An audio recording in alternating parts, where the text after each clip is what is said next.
Ukraine युद्ध में अब आ गया है सबसे तगड़ा मोड़। आखिरकार रूस ने चला दिए वो 3 सीक्रेट हथियार जिसकी भारत के अलावा किसी के पास नहीं है कोई कार्ड। अब यूरोप और अमेरिका की थाली पर पड़ेगी मार। दोस्तों, यूक्रेन से लड़ते रूस को 1 साल हो चुका है। हाल ही में चीन के राष्ट्रपति शी जिनपिंग ने कहा था कि यूक्रेन में यूक्रेन नहीं कोई अदृश्य ताकत लड़ रही है। मतलब उनका इशारा अमेरिका और यूरोप की ओर था। तो दूसरी ओर रूस 10,000 प्रतिबंधों के बावजूद अंगद के पांव जमाए पड़ा है। लेकिन अब इस वार का असर पूरी दुनिया पर पड़ने वाला है।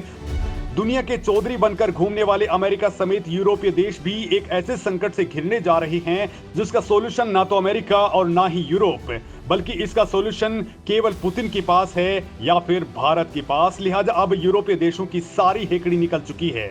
वो कुछ भी करने को तैयार हैं, लेकिन दुनिया में अपनी इज्जत बचाने के लिए वो रूस से सीधा कोई समझौता नहीं करना चाहते। लेकिन दोस्तों, इसका अंजाम इतना बुरा होने जा रहा है कि पूरी दुनिया में अपनी ताकत का डंका बजाने वाले ये देश अब रोटी के लिए तरसने वाले हैं। इनकी ऊर्जा जरूरतें इनके लिए संकट पैदा करने वाली है। इस युद्ध की शुरुआत में अमेरिका ने रसिया पर बहुत से बैन लगा दिए थे, जिससे पुतिन का मूड ऑफ हो गया और अब वो इन देशों को मजा चखाना चाहते हैं। और दोस्तों, अब उनके हाथ ऐसे हथियार लग चुके हैं जिनका जवाब इन देशों के पास में बिल्कुल नहीं है। लिहाजा अमेरिका समेत पूरे यूरोपीय देश परेशान हैं। ऐसे हालात में वो भारत से उम्मीद कर रहे थे, लेकिन भारत ने भी बहुत समझदारी से काम लिया है। लिहाजा अब यूरोपीय देशों के सामने एक ही चारा है कि वो अपने लोगों की भूख मिटाने के लिए पुतिन की बात माने, और पुतिन ने सीधी शर्त भी रख दी है। तो दोस्तों, ऐसे कौन से 3 हथियार हैं रूस के पास जिनका जवाब अमेरिका के पास भी नहीं है?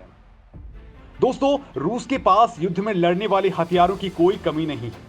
वो एक से बढ़कर के एक हथियार यूक्रेन पर वार करने के लिए तैनात कर चुका है।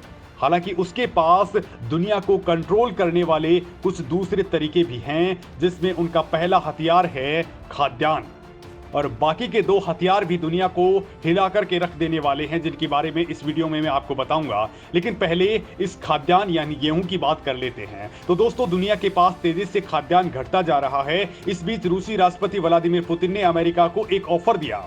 रूसी राष्ट्रपति ने कहा कि अगर अमेरिका रूस के खिलाफ लगाए गए कुछ प्रतिबंधों को हटा लेता है तो रूस खाद्यान्न संकट खत्म करने की दिशा में बड़ा कदम उठा लेगा। चूंकि दोस्तों, यूक्रेन युद्ध और खराब मौसम की वजह से गेहूं और बाकी फसलों की पैदावार में रिकॉर्ड गिरावट देखी गई है, और खराब मौसम उत्तरी अमेरिका, यूरोप और दक्षिण अमेरिका में खाद्यान्न उत्पादन की संभावनाओं को कम कर देता है। पूरी दुनिया में रूस और यूक्रेन ही सबसे ज्यादा गेहूं का प्रोडक्शन करते हैं, लेकिन रूस ने यूक्रेन के बंदरगाह वाले शहरों पर कब्जा जमा लिया है। रूसी सैनिक बंदरगाह वाले शहर ओडिशा और मारियापोल पर कंट्रोल स्थापित किए हुए हैं। रूस की नौसेना ने काला सागर पर भी कंट्रोल कर रखा है। लिहाजा यूक्रेनी बंदरगाह होते हुए अब गेहूं की सप्लाई नहीं हो पा रही है, या हो रही है तो बहुत ही कम। गेहूं के दूसरे बड़े उत्पादक देश भारत ने भी अपनी और अपने पड़ोसी देशों की जरूरतों को प्रायोरिटी पर रखते हुए निर्यात पर बैन लगाया हुआ है। हालांकि भारत ने अफगानिस्तान, मिस्र समेत कई देशों को गेहूं पहुंचाया है, लेकिन रूस यूक्रेन युद्ध और भारत के गेहूं एक्सपोर्ट पर बैन के कारण दुनिया के बाजार में इसका तगड़ा असर देखने को मिला है। बड़ी बात तो यह है दोस्तों कि गेहूं के दामों में 60% से ज्यादा की वृद्धि देखने को मिली है। बढ़ते दामों की वजह से आने वाले वक्त में कई देशों में गेहूं से बनी खाद्य वस्तुओं के लाले पड़ सकते हैं। भारत के बैन से अंतर्राष्ट्रीय बाजार में गेहूं की कीमतें भी लगातार बढ़ती जा रही हैं, और इसका असर लगातार दिख भी रहा है। दोस्तों, भारत के कदम का G7 देशों ने विरोध भी किया था। जर्मनी के कृषि मंत्री ने तो यहां तक कह दिया कि इससे दुनिया भर में खाद्य संकट पैदा हो जाएगा। G7 देशों में Canada, France, Germany, Italy, Japan, UK और अमेरिका शामिल हैं। G7 देशों के एग्रीकल्चर मिनिस्टर्स भारत से गेहूं एक्सपोर्ट पर बैन हटाने की मांग करते रहे हैं। हालांकि दोस्तों, मोदी सरकार भारत की जरूरतों और विश्व लेवल पर अपनी रणनीति के लिए काफी मशहूर हैं। लिहाजा उन्होंने अपने हिसाब से इसका डिसीजन लिया हुआ है। तो वहीं दोस्तों, इस वक्त रूस ने अपने पहले हथियार गेहूं और दूसरे और तीसरे हथियार तेल और गैस को अपने अचूक हथियारों की तरह यूज करना शुरू कर रखा है।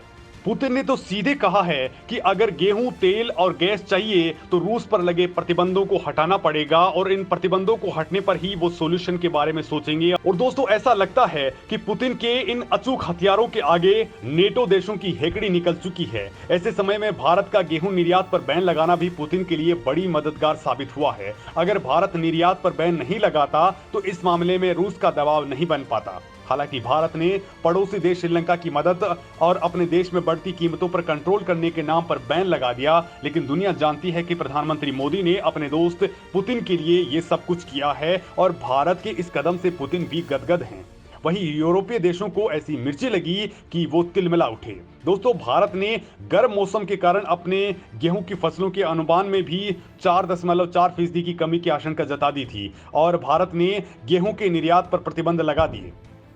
भारत में भी कम उत्पादन की वजह से गेहूं और आटे की कीमतों में तेजी देखने को मिली है। दोस्तों, रूस ने अमेरिका को इस वक्त ऑफर दिया कि अगर उस पर लगाए गए प्रतिबंधों को हटा दिया जाता है तो वो